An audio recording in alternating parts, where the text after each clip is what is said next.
Now that we have written our own React component, we can make app.js a bit cleaner and create a separate file for the intro component. Under the src folder, create a folder with the name of components. Inside the components folder, create a folder with the name of intro. And inside the intro folder, create a file with the name of index.js.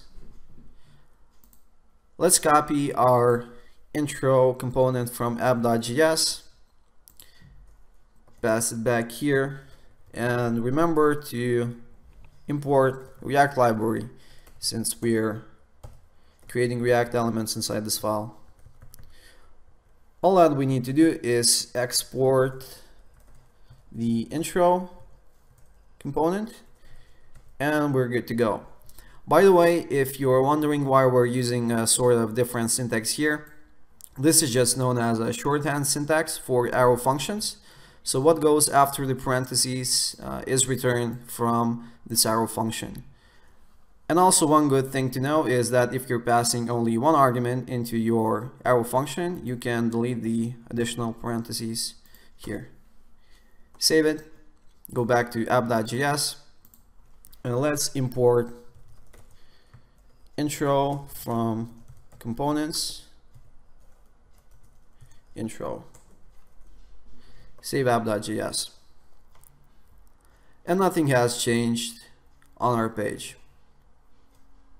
But what happens if we want to use a different message inside intro component? Ideally, we want to reuse this component, but right now it will always return just the same message. That's where properties get in. Think of them just as function arguments to your components.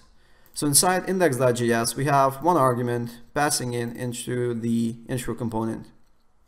And here we can use those custom properties with the help of the props object. So props is just a simple JavaScript object with all of your custom properties combined. Inside that app.js, let's create a custom property to our intro component with the name of message, and here we will add a string which will say here you can find all of your most loved series.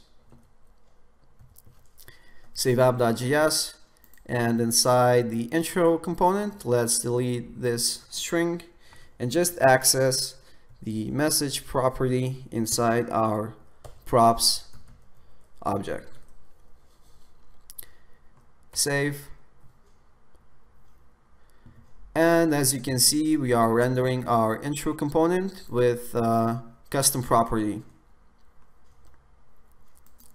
By the way, you can pass anything you'd like, so not only a string works, you can pass in a boolean, a number, array, or even functions.